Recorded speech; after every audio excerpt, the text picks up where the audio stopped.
Hello, Gemini Collective. Ako po ito, si James from James Tarot PH. Ito po ang inyong weekly reading para po sa inyong April 20 hanggang 26. So mga mahal kong Gemini, alamin natin na naghihintay para sa inyo. But first, ihanda mo na ang yung isang tanong, isang sagot para mamaya. So kung meron kang pangmalakasang one question, itanong mo yan sa dulo ng ating reading at sasagutin ko po yan. Okay? So let's begin. Holy Spirit, Spirit Guides, ibigay po natin kay Gemini ang mga mensaheng dapat nilang malaman. Inhale and exhale. Your cards for the week you have. Ooh, beautiful. Siya nga pala mga mahal kong Gemini, salamat po ha sa lahat po ng mga hindi nag-i-skip ng ads, sa lahat po na nagla-like, nagko-comment, sa lahat po ng sumusuporta sa atin, pati na rin po yung mga new subscribers natin. Thank you. Welcome po sa ating channel. So, patuloy niyo po akong suportahan sa mga bawat natin, free reading for you, no? So, keep on liking, keep on commenting, and thank you po for not skipping the ads. So, in the background of your energy, meron kang the Seven of Cups. Okay, so Gemini, sabi dito, may mga pagkalito ka tungkol sa maraming bagay. Hindi mo alam kung anong dapat unahin, hindi mo alam kung ano yung dapat gawin or dapat asikasuhin. Medyo may pagkalito ka. And sometimes, kina-question mo na rin minsan kung dapat ko pa bang ituloy, dapat ko pa bang asikasuhin, dapat ko pa bang ayusin, no? And your spirit guides are telling you to ask your heart. Alam ng puso mo kung ano yung mga bagay na gusto mong simulan.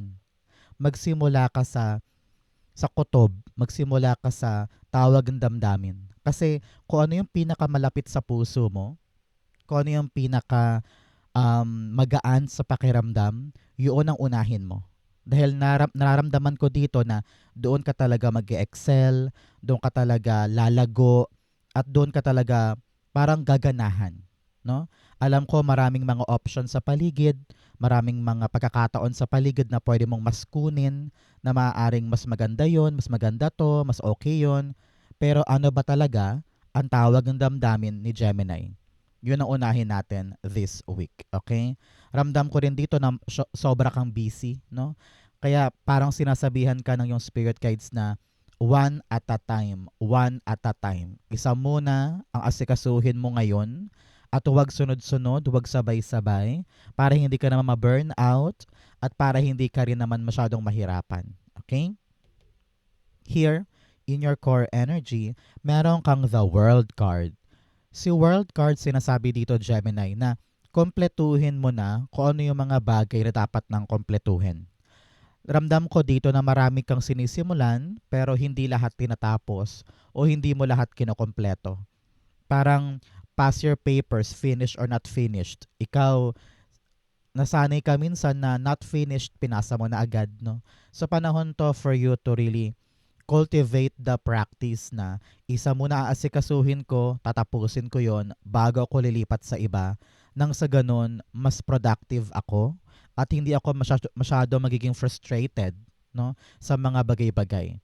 Kasi nakaka-frustrate yung marami kang sisimulan tapos marami ka ring hindi tatapusin, 'di ba? Para nakakawalang gana, and at some point iisipin mo parang ano ba yung purpose nito? Bakit ko siya ginagawa kung wala rin naman siyang definitive ending, 'di ba? And you don't feel fulfilled dahil nga walang natatapos, walang na-accomplish, no? So now, pinapayuhan ka, Gemini, na tapusin mo muna yung isang bagay, kompletuhin mo, maging successful ka muna dyan bago tayo lumiban sa bago. No? Pinapayuhan ka rin na i-evaluate mo, Gemini, kung ano yung mga kinakailangan mo sa isang bagay. Ramdam ko dito na meron ka pa daw dapat kompletuhin para makalarga ka na. Okay? Clarify natin. Seven of Pentacles. Yes. Sabi dito, paano daw magbubunga yung isang bagay kung ikaw daw mismo ay hindi pa ganun ka-ready para kompletuhin yung kinakailangan. Naghihintay ka kaagad ng resulta, hindi mo daw muna chine-check kung, ay teka, nagawa ko na ba lahat? Natapos ko na ba lahat? Nakompleto ko ba? Nagawa ko ba yung kinakailangan sa akin na requirement? no? So before we anticipate or bago tayo maghangad ng outcome mula dito, kailangan siguraduhin natin na nagawa na natin yung kinakailangan dito. Okay? Kasi nga, narinig ko talaga marami kang distractions, marami kang ginagawa na halimbawa, pag itong isang bagay na ito na pornada, lipat ka kaagad sa iba. Tapos pag ito medyo may issue, lipat ka na naman sa iba, no? So kinakailangan dito Gemini tayo ay we stick to one thing first. At kapag talaga walang nangyari diyan, saka lang tayo lilipat. Pero importante, tapusin muna yung isa. Okay? You have 7-7 here, very lucky energy. So swertihin ka daw kapag talagang nakompleto mo, nagawa mo, nabuo mo. At doon siya tunay talaga manganganak or magbubunga para sa'yo. Okay? Importante yan. So, mga mahal kong Gemini, ano po yung mga gusto mong ma-receive this week? Comment down below, isulat mo na yan, magaganap yan. Okay? In the area of what you need to focus on, meron po kayong the 3 of Wands. Sabi dito, mag-focus tayo sa ating expansion. Huwag daw tayong masanay na nasa comfort zone lang tayo na para bagang okay na ako dito. Komportable na ako dito. Kahit parang feeling mo walang nangyayari. Feeling mo parang ano ba yan? Kapos na kapos. Pabalik-balik lang yung problema. Pabalik-balik lang din yung solusyon ko. Pero walang nangyayari. This week, mararamdaman mo yung uhaw or gutom na gusto ko pa nun. Gusto ko abutin yan. I want more. I want to be big. I want to expand. Parang ganyan. So, kung meron kang hinihintay, sabi ng yung spirit guides, continue waiting for it dahil magbubunga siya para sa'yo. Makukompleto mo rin to. Okay? Kailangan lang talaga dito, Gemini, ng tiyaga mo, paghihintay, understanding. Sinasabihan ka rin, lawakan ng isip. No? Sabi ko nga, gulong-gulo ka na kung hihintayin ko pa ba o hindi, lalarga na ba ako o hindi. Pero sabi dito, worth the wait itong isang bagay na ito eh. So, wag mo sukuan yung isang bagay na alam mong kahintay-hintay. Okay? 3 of Wands, the 2 of Pentacles. Yes, ngayon, balansehin mo muna ang buhay mo habang hinihintay mo yung isang bagay. Huwag kang magpaburo or huwag kang magpasukob sa frustration, sa galit, sa inis, porke naghihintay ka ng matagal. Ngayon, balansehin mo. Halimbawa, you're waiting for the answer ng isang kumpanyang inaplayan mo. Ngayon, bond ka muna with family. Or mag-asikaso ka muna ng sideline mo while waiting for that call or while waiting for that confirmation. Kailangan balanse ka pa din. Huwag mong ubusin ang oras mo sa kakahintay dahil darating yan in God's perfect time. Pero sa ngayon, ano ba yung ginagawa natin to keep our life afloat? Halimbawa, tulad ng ginagawa ko dati, while I was waiting for my confirmation sa isang trabaho sa Manila, I was doing other things here sa bahay namin. So, I was doing my sideline, may negosyo, ganyan. So, ganun ka din. No? While waiting for something to happen, maging abala ka sa ibang bagay. Sabi ko nga, this week magpapaka-busy ka para tuparin yung mga gusto mo. Okay? Importante yan. Panoorin to work hard and play hard. Baka panahon na for you to go out, have fun. Okay? So, Gemini, malapit na ang birthday mo, no? Malapit na ang Gemini season from May to June. Pero ngayon pa lang, isulat mo na yung birthday wish mo. Para pag binalikan mo to and you will realize, ay, natupad. Okay? Comment down below, it will arrive for you. In the area of what you need to do, meron po kayong the Knight of Pentacles. Alam mo, sabi dito, may plano ka, pero minsan kulang ka sa aksyon. Parang masyado kang naginilay-nilay to the point na sa sobrang pag-iisip, sobrang pag-a-adjust, at sobrang pagpaplano, halos wala ng aksyon. Kasi sa sobrang pagpaplano mo kasi pati yung mga negatibo na plano mo din, kaya lalo kang nawawala ng ganang gawin siya. Halimbawa, you've been planning so much para sa trip na ito, sa isang biyahe, and then sa sobrang naisip mo, ay mahal yung gasolina, ay baka mahal na yung hotel, ay baka konti lang sumama sa aming mga kaibigan ko, wag na nga lang. No? So sobrang pagpaplano mo na pati yung mga pangit na posibleng mangyari, naihalo mo na. At yun yung rason kung bakit parang yung plano, paandap-andap, o talagang totally walang nangyayari. Sa panahon to sa'yo, Gemini, to really Think positive pagdating sa mga gusto mong gawin. And take action. Kulang ka sa kilos eh.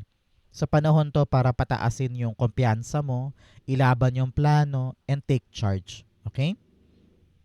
Knight of Pentacles, the Eight of Pentacles. Yes, panahon daw to para gumalaw, trabahuhin, gamitin yung kaalaman mo, yung expertise mo, yung galing mo, yung mga natutunan mo before, gamitin mo yan in your advantage para tong planong to matupad. Pinapayuhan ka rin dito na pagkatiwalaan mo ang iyong skills because may abilidad ka naman para to pa rin to. Kaya lamang marami kang doubts marami kang duda, marami kang skepticism, iniisip mo, ay paano kung hindi gumana?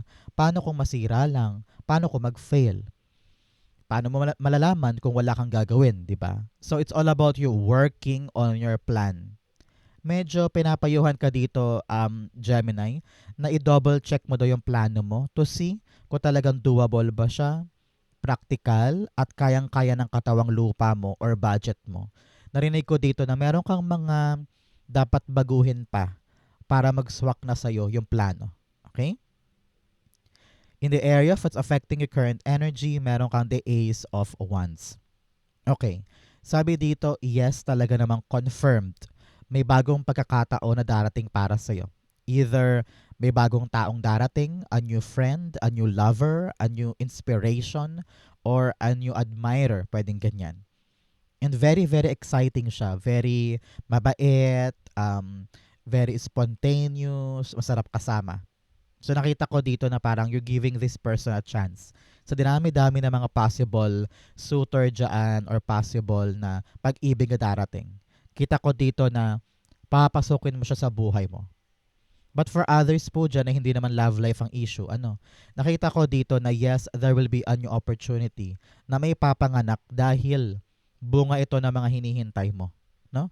Kung ano naman itong pagkakataon na to, halimbawa, balak mo na magbukas ng negosyo, balak mo nang ma-promote, or balak mo maghanap ng online job, halimbawa VA ka, or online teaching, mga ganyan, or balak mo nang lumipat ng work schedule, halimbawa this week ay pumayag ka sa work from home setting, ganyan, no? So, kumpletuhin natin yung mga dapat asikasuhin dito, Gemini, nang sa ganon maganap na siya.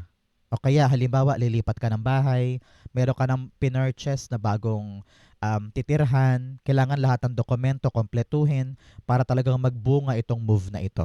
Okay? Importante yan for you. Ace of Wands, the Two of Wands. Yes, kailangan talaga ngayon, Gemini, handa ka nang kumawala sa iyong comfort zone. This is it. Itong bagay na darating ay matagal mo ring hinintay, matagal mo na pagmuni-munihan, sabi mo, why not try ko yun? Pero dati parang wala ka pang lakas ng loob, wala ka pang direction noon, or wala ka pang kumpiyansa. Pero ngayon ramdam ko dito na ready ka nang mag-step forward, accept this new opportunity na talaga namang magpapabago sa kwento ng buhay mo. Congrats po. Okay? In your near future, meron kang the King of Swords. Si King of Swords, sinasabi dito, Gemini, na simula this time, no? Simula this time, kailangan nating panindigan kung ano man yung mga bagay na alam nating para sa atin. Okay? Minsan tayo, kahit gusto natin, wala naman tayong ginagawa minsan para to pa rin siya Hanggang pangarap lang Pero heto ka sitting in your position of power, no? Enjoying that role, enjoying that position, enjoying kung ano man yung estado ng buhay mo. At alam na alam mo kung paano siya imamaniobra. Alam mo kung ano yung para sa'yo sa hindi. At handa kang aksyonan yung mga bagay na alam mong kailangan mo aksyonan. Walang duda, walang takot, walang inhibitions. Ramdam ko dito na malinaw na sa'yo kung ano yung passion mo. Malinaw na sa'yo kung ano yung purpose mo in life. At wala nang katulad dito na kalituhan, no? Halimbawa, in the near future, sigurado ka na gusto mo nang maging teacher, gusto mo nang maging sari-sari store owner, gusto mo nang maging opisina na empleyado, no? Meron kang confirmation in the near future that what you really want now, malinaw na, no? At wala nang paiba-iba. Ready ka na angkinin yon at trabahuhin yon. Pero para po sa marami sa inyo, parang kailangan mo daw pakisamahan itong boss na ito, itong King of Swords na ito in the near future.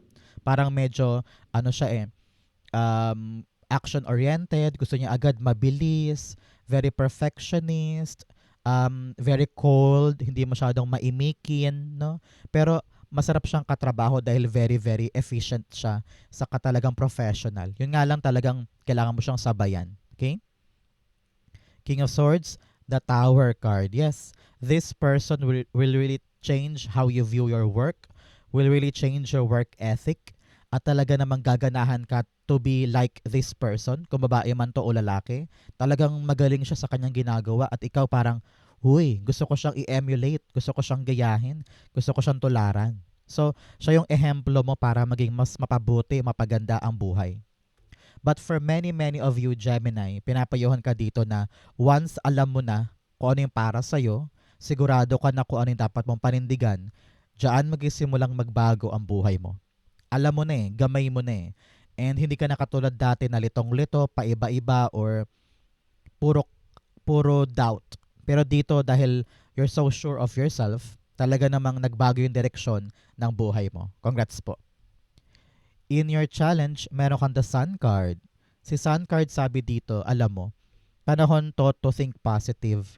Walang puwang sa puso mo, Gemini, yung pessimism, no? Yung parang masyado kang nag-think negatively, wala pa kang ginagawa, nega na agad ang sagot mo, wala pa kang kumpirmasyon, pero iniisip mo agad, failed ka na, no? Pinapayuhan ka rin na maghanap ka ng kakaibang paraan para mas magaan yung ginagawa mo ngayon. Ang nakita ko dito na parang pinapahirapan mo kasi ang sarili mo sa dami ng mga pasan-pasan mo. So now, be brave, be happy, maging free ka daw, palayain mo daw ang sarili mo. Huwag ka nang magpakadena pa sa mga pain, suffering, or judgment ng ibang tao. Okay? Sun card, you have the Strength card. Yes, magpakatatag ka. Alam ko minsan gusto mo nang sumuko, gusto mo nang mag-give up, gusto mo nang umuwi, gusto mo nang magbago na lang para hindi ka na masaktan or hindi ka na mapagod, no? Pero sabi dito, magkaroon ka ng lakas ng loob na ipaglaban yung gusto mo minsan kulang lang tayo sa kumpiyansa, sa fighting spirit, sa drive para siya'y gawin. Pero pag naintindihan mo sa isip mo yung purpose ng ginagawa mo, ipaglalaban mo At sabi dito, merong magaang paraan. So, wag mong ubusin ang oras mo sa kakaisip ng nega dahil may mas ayos na option or may mas maayos na way to accomplish this. So, be strong, be brave, kayang-kaya mo ito. Okay? In your fortune, meron kang vast vistas, expand your horizon. Palawakin mo daw ang pananaw mo. Hindi pa rin nakatingin ka lang sa isang maliit na lente. At iniisip mo, okay na to, okay na to. Pero in reality, pag nilawakan mo ang tingin mo, marami pang iba dyan. Marami pang pwedeng gawin na mas okay pala sa akin. Mas malapit sa puso ko. Mas katanggap-tanggap. Mas maluwag gawin. So pag nilawakan mo ang mundo mo, makikita mo kung ano pa yung pwede mong gawin. Okay? In your fortune, ito ay napakaganda. Congrats po, talaga namang maghihilom ka na wala sa mga bagay na pinagdaanan mo. Kung ikaw ay nanggaling sa mga pain, suffering, rejection, disappointment, or kakahiwalay mo lang, o natanggal ka sa trabaho, no? Makakaasa ka na simula na ito ng paghilom mo at magkakaroon ka na ng bagong pag-asa dahil may darating talaga na kaya mong buuin, kaya mong tapusin, at nagbunga ito ng mga bagong pintuan na pwede mong pasukin. No? So wag mong isipin, Gemini, na ending na to. Wag mong isipin na itong heartbreak na to ay katapusan ng lahat. No. Hinahanda ka lang ni God for something better. Gusto niyang maging strong enough ka para kung ano man yung ibibigay niya sa iyo in the near future, kayang-kaya mong ingatan, kayang-kaya mong ma-appreciate, at kayang-kaya mong pangalagaan. Okay? Three of Swords, you have the Justice card. Okay? Talaga namang divine justice ito, no? Sabi dito, kung ano man yung mga bagay na nakapanakit sa iyo dati, kung ano man yung mga bagay na talagang nagpaiyak sa iyo, nagpalugmok sa iyo, feeling mo unfair, feeling mo dinaya ka, niloko ka, sinaktan ka, makakaasa ka na babawi sa iyo ang kapalaran. Good karma ito, okay? Kumbaga na kompleto mo na yung karmic cycle, Kung ano man yung pain before, kasaganahan na ngayon. Kumbaga bumabawi na sa'yo ang tadhana. Kung yung mga nakapanakit sa'yo, hayaan mo na sila. Huwag mo nang isipin masyado. Hayaan mo si God ang gumanti para sa'yo. Okay? Ikaw, i-rebuild mo yung sarili mo at hanapin mo talaga yung mga bagay na magbibigay sa'yo ng true purpose, happiness, contentment, and satisfaction. Panahon na to para makabawi ka. Kaya asahan mo yung pagbuti ng lagay mo, nababangon ka na, at makapagsimula ka ulit. Congrats po. Okay? In your divine messages, meron kang your hard work is paying off. Sabi dito, lahat ng mga pinagpaguran, lahat ng mga pinagsumikapan, meron yan mararating. Kaya wag mo laging isipin na sayang naman to, ayoko na, bitaw na ako. Parati mong isipin kung gaano na ba kalayo ang narating ko sa mga pinaghihirapan ko. At meron tong dapat purpose, meron tong dapat na kalakip na magandang reward, especially here with the Six of Pentacles. You're gonna receive what you have worked hard for. Kaya kung tamad ka, nako, tamad din ang dating sa'yo ng kapalaran. Kung masipag ka, nako, masipag din sa'yo ang destiny. Kaya importante dito, Gemini, ikaw yung mirror, ikaw yung salamin ng grasya mo. No? Kung anong ginagawa mo ngayon, yan din ang gagawin sa'yo ng grasya. Kaya hindi pwedeng tamad-tamad or maraming reklamo. Just do your best and you will receive the good outcome this week. Okay? The Six of Pentacles, the Hierophant. Yes. Alam mo, tinatawag ka ngayon, Gemini, ng iyong spirit guides na magkaroon ng malawak na pangunawa or malawak na pagkakaintindi sa mga bagay na valuable sa'yo at saka sa hindi. Halimbawa, this week na-realize mo na yung mga friends ko na yan, hindi ko pala tunay na friend. Dapat ko na silang layuan. At ibaling ko na lang yung atensyon ko sa mga totoo talagang tao sa buhay ko. O kaya halimbawa, na-realize mo, itong pinaglalaanan ko ng pera every week na milk tea. Kung inipon ko na lang pala to, makakabili na ako ng bagong sapatos. Parang ganyan. So, kung ano yung mga evaluation mo on how you value yung mga binibigay, marirealize mo na mas dapat ko siyang ilaan sa kapaki-pakinabang. Okay? Importante ito para maliwanagan ang isip mo. Okay? Outcome mo to, bigyan mo na kita ng fortune cards. You have dog close up. Meron daw po kayong kaibigan na parang gusto mong makasama, makausap, no? Mag-bonding time daw kayo.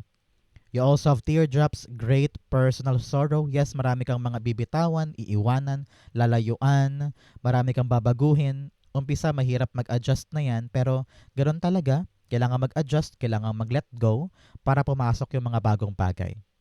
You have throne, position of authority. Yes, sabi ko nga sa inyo, meron talagang tao, kung boss mo man to o ikaw, no, in the near future talaga namang you'll be in this position with so much power, with so much responsibility, na maraming umaasa sa'yo. Parang ganyan. You have dogs getting together with friends. Wow. Talagang pinapayuhan ka dito, Gemini, to be with your friends. O kung may aso ka, nako, bonding time sa mga aso mo or pets mo. Malaking tulong yan sa'yo. Okay? Ang outcome ni Gemini for April 20 to 26, meron kang the Ace of Pentacles. Wow! Sabi ko nga sa inyo, kanino ka pa sinabi na kapag kinompleto mo na yung mga dapat kompletuhin at tinapos mo na, magbubunga na yan. In here, abot kamay mo yung blessing or opportunity na matagal mo nang hinihintay. Kaya kung meron kang nilalakad ngayon ng mga papeles, dokumento, or meron kang inaasikaso na sobrang hirap, sobrang tagal, pag sumikapan mo, tapusin mo, buuin mo. Kasi yung reward, napakalaki para sa'yo. Okay?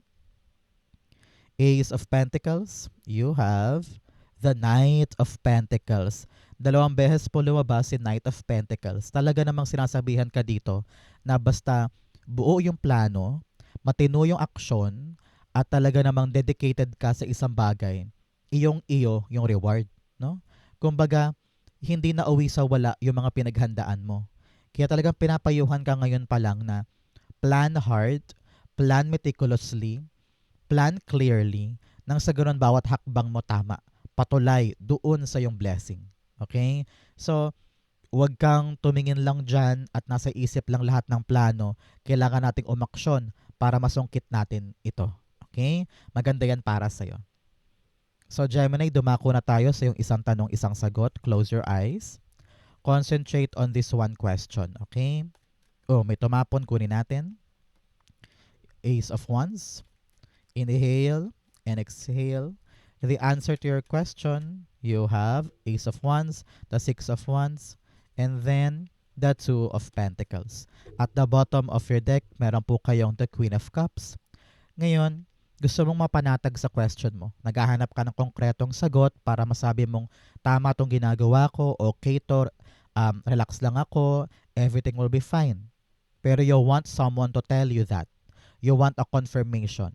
Gusto mo nang mapanghahawakan nang sa ganun, matiyak mo na itong choice na to ay tama talaga. Pinapayuhan ka dito, Gemini, to be brave. Maging matapang na pasukin itong opportunity na alam mong kaya mong ipanalo. Okay? Pero ngayon, pinapayuhan ka na balansehin mo ang buhay mo muna. Para meron kang dapat ayusin sa schedule, meron kang dapat ayusin sa budgeting, or sa pang-araw-araw. Nang sa ganun, kapag tinanggap mo ito, kayang-kaya mo siyang panghawakan. Halimbawa, busy-busy ka na sa 7 a.m. to 6 p.m. na trabaho mo. Pag uwi mo, meron ka pang sideline. Tapos tumanggap ka pa ng trabaho sa barangay, halimbawa. So, hindi na kaya. Hindi na kayang balansehin. So, pinapayuhan ka dito kung talagang gusto mo tong makuha, gusto mo tong ipasok sa buhay mo, tong bagay na ito, make sure na kaya mo siyang panghawakan. Kasi kung hindi, baka lalo kang ma-stress. Napakagandang payo niyan, no? So make sure na kung ano naman tong balak mong kunin, balak mong mapaloob sa buhay mo, ay talagang kayang panghawakan, ha? Hindi naman pwedeng kukuha ka lang ng gusto mo tapos in the end bibitawan lang din. Sayang, 'di ba?